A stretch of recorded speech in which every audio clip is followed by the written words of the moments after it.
volta à nossa disciplina ética do cuidar. E antes de iniciarmos, eu queria fazer um pedido a vocês, que vocês participem dos nossos fóruns. Eu estou sentindo a falta e da presença de vocês lá nesse ambiente, tá certo? E aí, qualquer dúvida, vocês podem procurar perguntar ao tutor ou diretamente a mim, ok? Então, hoje a gente vai trabalhar duas unidades, a unidade 3 e a unidade 4 da nossa apostila. Primeiro, vamos falar, então, vivendo a ética do cuidar, principais ambientes de concretização do cuidado. O cuidado consigo mesmo, que é o primeiro passo para a gente poder internalizar o princípio da ética do cuidar. Para que eu possa cuidar do outro, eu preciso estar bem. Então, primeiro eu tenho que cuidar de mim mesmo, tá certo? Então, cuidar de si significa não se abandonar. Implica em buscar a saúde em todos os aspectos, o físico, o mental e o social. As exigências do mundo de hoje, especialmente no trabalho, ela tem prejudicado a saúde das pessoas, né? A qualidade de vida do ser humano. Que a gente observa que as pessoas estão mais dependentes, inclusive, da psiquiatria, né? Então, as pessoas estão depressivas. Então, a gente tem que se cuidar para poder cuidar, então, dos outros. A sociedade atual, ela confunde comodidade com felicidade e acaba, na maioria das vezes, associando felicidade à aquisição de bens materiais e o cultivo de valores instituídos pela nova ordem social, como o egoísmo, a intolerância, o hedonismo, o consumismo, o sucesso ainda que passageiro e o individualismo, entre outros. Então, para a gente viver melhor, é preciso também administrar o nosso tempo. E aí o Alexandre, ele diz que é viver com simplicidade. Aí sim a gente vai poder ter, então, uma qualidade de vida, conseguir, então, ter felicidade. E o que seria simplicidade para Alexandre? É ter foco naquilo que tem potencial para motivá-lo a subir mais um degrau de sua carreira, do desenvolvimento de suas competências. É experimentar a essência das coisas, aquilo que realmente importa, e não gastar tempo demais com o que é acessório. Inclusive, alunos, quando vocês forem realizar qualquer atividade, seria importante que vocês questionassem de acordo com essas 3 perguntas que ele nos define. A primeira, se essa atividade ela promove o crescimento pessoal, se ela vai agregar conhecimento, se ela é relevante, não é mesmo? E se ela é essencial à minha vida, certo? Então, se atente a essas perguntas.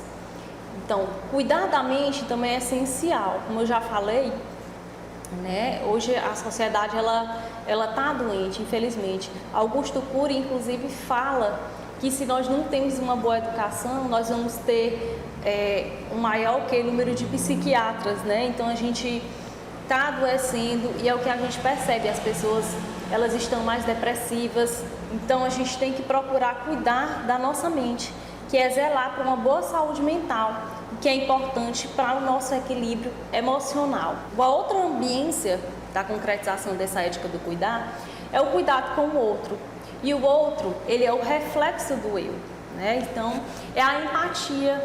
A empatia é se colocar no lugar do outro, não é mesmo? Então, será que o que eu vou fazer com o outro, será se eu gostaria que fizessem também comigo, tá certo? Então, ele é o reflexo do eu.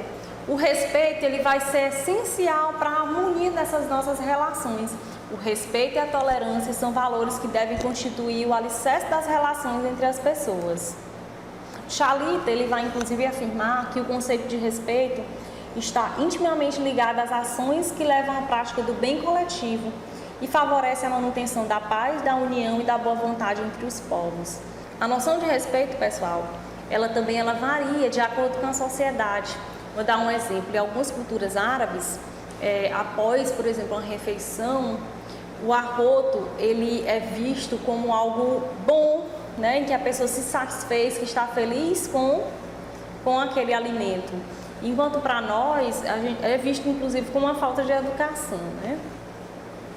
E também os autores nos falam com relação ao valor da amizade, né? A valorização da amizade, da família. Isso tudo seria, então, gente, viver com simplicidade. E o cuidado com a natureza, né? A busca incessante pelo progresso e desenvolvimento tem levado o homem a agir sem pensar no que se refere à sua relação com o meio ambiente, provocando devastações, problemas ambientais de todo gênero. Então a gente precisa modificar nossas atitudes, né? É o que a gente está vendo, percebendo no nosso dia a dia. A seca que chega até nós porque a gente não está cuidando, usando a água com desperdício.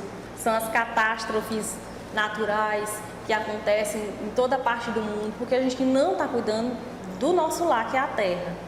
Então a gente precisa modificar nossas atitudes e as práticas pessoais do dia a dia. Aí inclusive tem uma imagem que ela diz assim: seja você a mudança que você quer ver no mundo. Então a gente quer realmente essa mudança, um mundo melhor, mas a gente tem que partir de nós mesmos, então de cada um.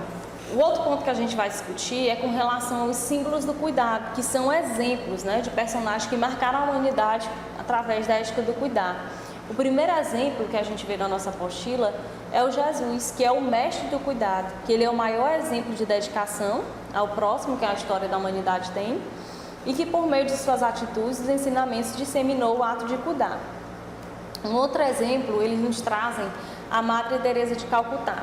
A Madre Teresa, para quem não conhece, ela é indiana, né, e se dedicou aos pobres e a viver entre eles. Ela inclusive recolhia os miseráveis da rua de Calcutá para que eles pudessem morrer com dignidade, né? Então eles estavam abandonados e mesmo assim ela não tinha nenhum medo com relação à doença ou o que fosse, e ela pegava, cuidava, inclusive vivia entre eles, com os pobres. E essa dedicação toda de Madre Teresa fez com que ela recebesse o Prêmio Nobel da Paz em 1979. E também, gente, ela foi beatificada, né? É uma santa, né? Em 19 de outubro de 2003, certo? Um outro exemplo também é do Gandhi, né?